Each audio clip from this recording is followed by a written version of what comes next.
তোমাদের স্বাগত students knowledge YouTube চ্যানেলে। আজ ক্লাস 12-এর থার্ড সেমিস্টারের কবিতা দিগ্বিজয় রূপকথার 15টা অতি গুরুত্বপূর্ণ প্রশ্নোত্তর আলোচনা করব। নবনীতা দেবসেনের দিগ্বিজয়ের রূপকথা কবিতাটি ক্লাস 12-এর থার্ড সেমিস্টারের সিলেবাসে উল্লেখিত রয়েছে। সরাসরি আমরা প্রশ্ন পর্বে চলে যাই। প্রশ্ন 1, দিগ্বিজয় রূপকথা কবিতাটি কার লেখা? অতি সহজ প্রশ্ন কিন্তু ভীষণ গুরুত্বপূর্ণ। সঠিক উত্তর হবে নবনীতা দেবসেন, অর্থাৎ অপশান খ। 2 নম্বর প্রশ্ন, কবির জাদু অশ্ব আসলে কি? কবির জাদু অশ্ব আসলে কি? ক ভালোবাসা, খ সাহস, গ বিশ্বাস, ঘ সততা। তোমরা জানো, পড়েছ, কবির জাদু অশ্ব আসলে বিশ্বাস। কবির মন্ত্রপুত অসি আসলে কি? কবির মন্ত্রপুত অসি আসলে, তোমরা পড়েছ কবিতাতে, সঠিক উত্তর ভালোবাসা, অপশান ক। 4 নম্বর প্রশ্ন, কবির হৃদয়ের খাপে ভরা মন্ত্রপুত অসিটি কেমন? ক ধারালো, খ নমনীয়, গ অভঙ্গুর, ঘ মসৃণ। সঠিক উত্তর তোমরা পড়েছ অপশান গ অভঙ্গুর। 5 নম্বর কোশ্চেন, কবি রক্তে নিজেকে কি মনে করেছেন? তিনি নিজেকে কি বলে মনে করেছেন? ক নাবিক, খ রাজপুত্র, গ সেনাপতি, ঘ রাজপুত। সঠিক উত্তর হবে কবি নিজেকে রাজপুত্র মনে করেছেন, তাই সঠিক উত্তর অপশান খ।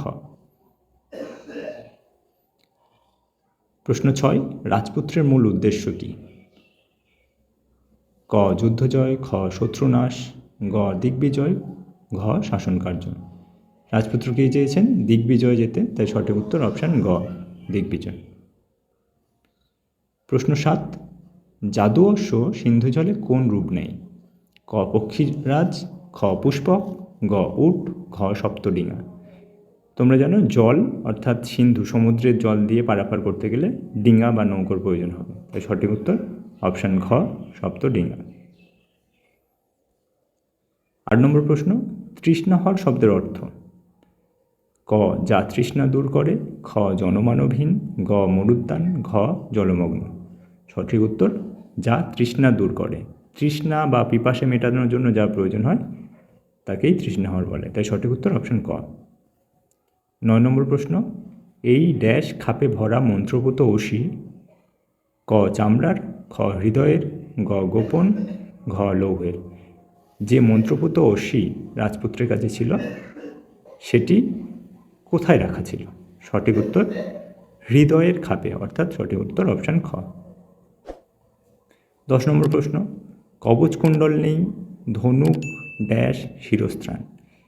রাজপুত্রের কাছে কী কী ছিল না? কবচকুণ্ডল ছিল না, ধনুক ছিল না, শিরস্ত্রাণ ছিল না, আরেকটি কী ছিল না?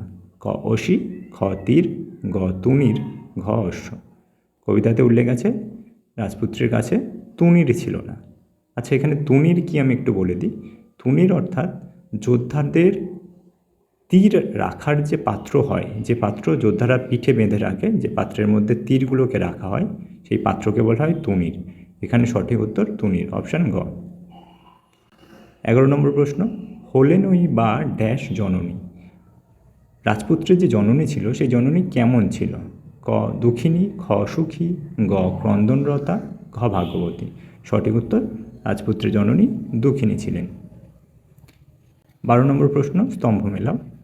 স্তম্ভ মেলাও স্তম্ভ 1-এ রয়েছে এ আকাশ, বি মরুপথ, সি তেপান্তর, ডি সিন্ধুজল। স্তম্ভ 2-এ রয়েছে 1 সপ্তডিঙা, 2 পুষ্পক, 3 উট, 4 পক্ষীরাজ। তাহলে আকাশে যাওয়ার জন্য কি প্রয়োজন? পুষ্পক রথের, অর্থাৎ এর সঙ্গে মিলছে 2।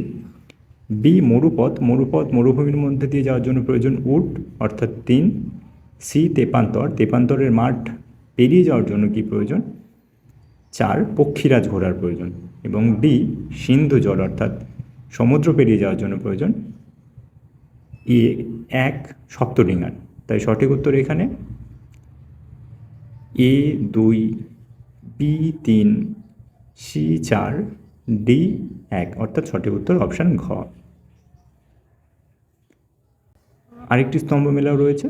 স্তম্ভ 1-এ রয়েছে এ সরঞ্জাম, বি ইস্পাতখণ্ড, সি ভালোবাসা, ডি বিশ্বাস।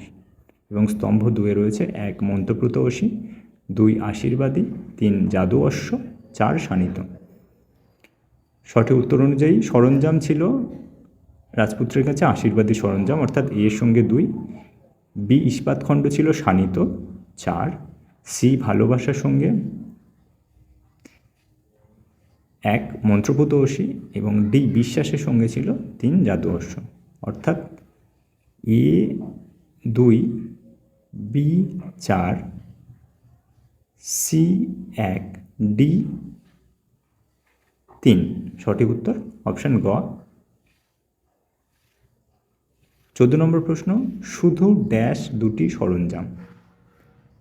রাজপুত্রের কাছে কিসের জন্য বা কোন প্রয়োজনে সরঞ্জাম ছিল?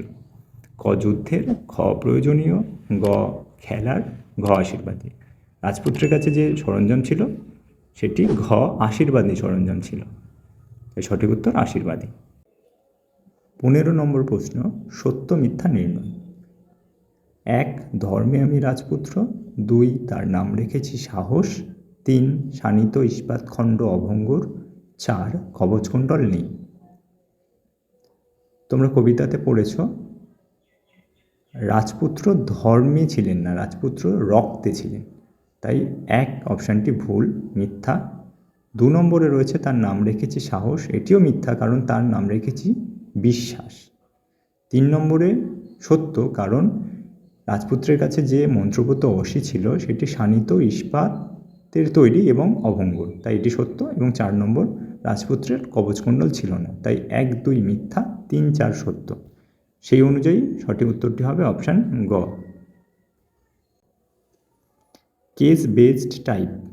16 নম্বর কোশ্চেনে রয়েছে বিশ্বাস ও ভালোবাসা এই দুটি আশীর্বাদী সরঞ্জাম নিয়ে কবি পৌঁছে যেতে চান তৃষ্ণাহর খরজুরের দ্বীপে। এই যে লাইন, এই লাইনের তাৎপর্য কী? এর মাধ্যমে কি বোঝাতে চেয়েছেন কবি?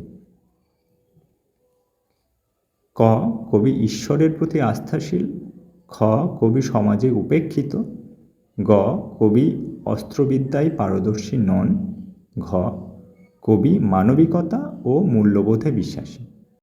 এই প্রশ্নের উত্তর তোমরা কমেন্ট বক্সে জানাও, আর তোমাদের বন্ধুবান্ধবদের মধ্যে এই ভিডিও অবশ্যই ছড়িয়ে দাও, শেয়ার করো, কারণ এবারের পরীক্ষায় এই প্রশ্ন উত্তরগুলি ভীষণ গুরুত্বপূর্ণ। তাই তোমরা জানো, তার সাথে সাথে তোমাদের বন্ধুদেরকেও শেয়ার করে এই প্রশ্ন উত্তরগুলি জানিয়ে দাও।